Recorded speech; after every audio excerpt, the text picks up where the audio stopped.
besok di hari kiamat tidak akan bergeser telapak kaki seorang hamba sebelum ia dimintakan tanggung jawab terlebih dahulu tentang 4 persoalan. Apa yang 4 itu? Pertama, an umrihi fima afnahu. Umur yang diberikan kepadanya akan dimintakan tanggung jawab kelak. Di mana umur itu dihabiskan? Diberikan umur 30 tahun ke 40 tahun, 50 sampai 70, 100 bahkan. Sejak kita akil balik sampai ajal datang merenggut nyawa, di mana umur itu dihabiskan? Kita sering main-main, padahal waktu berjalan terus.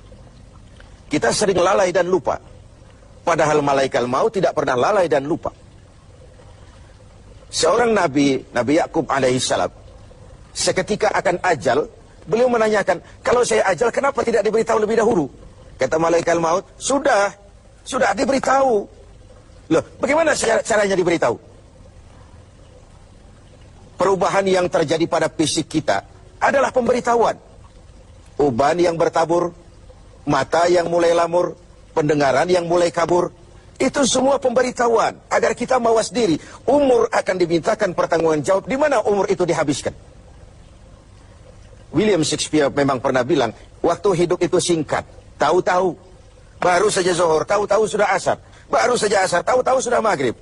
Yang kemarin anak-anak, tahu-tahu sudah punya anak, tahu-tahu, dan tahu-tahu. The time of life is short, kata Shakespeare. Waktu hidup itu singkat betul. Namun waktu yang singkat akan terasa ada manfaatnya kalau kita bisa memanfaatkannya dengan yang sebaik-baiknya. Apalah umur panjang kalau cuma untuk menimbun dosa dan kesalahan. Lebih baik umur yang panjang tapi untuk mengkoleksi berbagai kebajikan. Inilah makna ucapan Nabi, khairukum man tala umruhu wa hasuna amalu. Yang terbaik di antara kamu orang yang panjang umurnya dan banyak juga kebaikannya. Umur ini yang sering kita berleha-leha menghabiskannya untuk sesuatu yang tidak punya nilai, kelak akan dimintakan tanggung jawab di hadapan Allah Azza wa Jalla. Lalu yang kedua, wa an syababihi fima ablahu. Masa muda, pernah diberikan umur muda, di mana dihabiskan umur muda itu? Hura-hura atau untuk sesuatu yang bermanfaat? Dahulu ada seorang selebritis lah kalau zaman kita sekarang. Namanya Ibrahim bin Adham. Namanya Malik bin Dinar. Namanya saja sudah Malik bin Dinar, Raja bin Uang. Hidupnya jet set. Satu malam dia mengadakan pesta di rumah mewahnya. Datang seorang pengemis. Bertanya kepada penjaga pintu, siapa yang punya rumah ini? Bos saya. Iya, Malik bin Dinar. Oh, orang kaya? Orang kaya. Selebriti? Selebriti. Dia hamba apa orang merdeka? Dia orang merdeka. Kalau hamba bagaimana bisa pesta sehebat ini? Orang tua itu senyum lalu bilang, sampaikan kepada bosmu, Malik bin Dinar, dia memang orang merdeka. Kalau dia hamba, bukan seperti ini pekerjaannya. Dia orang merdeka, dilarang tidak terlarang, dicegah pun tidak tercegah. Merdeka dia memperturutkan hawa nafsunya. Kalau dia hamba Allah, bukan begini pekerjaannya.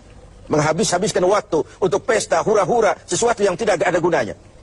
Ini disampaikan kepada Malik bin Dinar, dia tercenung mendengar orang tua yang misterius itu. Malamnya dia bermimpi kiamat datang. Dia akan dia masukkan ke dalam neraka. Karena itulah lalu dia bertobat dan kemudian menjadi ahli sufi yang terkenal, Malik bin Dinar. Masa muda akan dimintakan tanggung jawab. Yang ketiga, wa an ilmihi maza amilabi. Ilmu yang dimilikinya, kemana ilmu itu diamalkan? Untuk mencerdaskan orang atau untuk membodohi orang yang memang sudah bodoh? Untuk membimbing umat atau menyesatkan orang lain? Agar hamba menjadi hamba Allah atau agar orang menghambakan dia? Ilmu akan dimintakan pertanggungan jawab. Yang terakhir, wa an malihi min aina iktasabahu wa fima anfaqahu. Kita akan dimintakan tanggung jawab tentang harta kita. Dari mana harta itu didapat dan kemana harta itu dibelanjakan. Perhatikan yang terakhir ini. Tentang ilmu, pertanyaan akhirat cuma satu. Ilmumu kau amalkan untuk apa? Tentang umur, pertanyaan akhirat pun satu. Umurmu kau habiskan di mana? Tentang masa muda, pertanyaan akhirat juga satu. Masa mudamu kau gunakan buat apa? Tapi khusus tentang harta, pengadilan akhirat bertanya dua. Hartamu kau dapat dari mana dan kau belanjakan kemana? Dari mananya dan kemananya? Kadang didapat dari cara yang benar, tapi dibelanjakan untuk yang tidak benar. Atau bisa juga didapat dari cara yang tidak benar, dibelanjakan kepada jalan yang benar. Itu pun tidak mungkin kedua-duanya. Pemirsa TV7 yang berbahagia, mudah-mudahan kita tidak bernasib seperti orang tua pengusaha di awal pertemuan kita ini. Semoga kita menjadi orang yang bisa mempertanggungjawabkan baik umur, masa muda, ilmu pengetahuan, dan harta yang dititipkan Allah kepada kita. Tidak satupun yang akan luput dari pengadilan akhirat.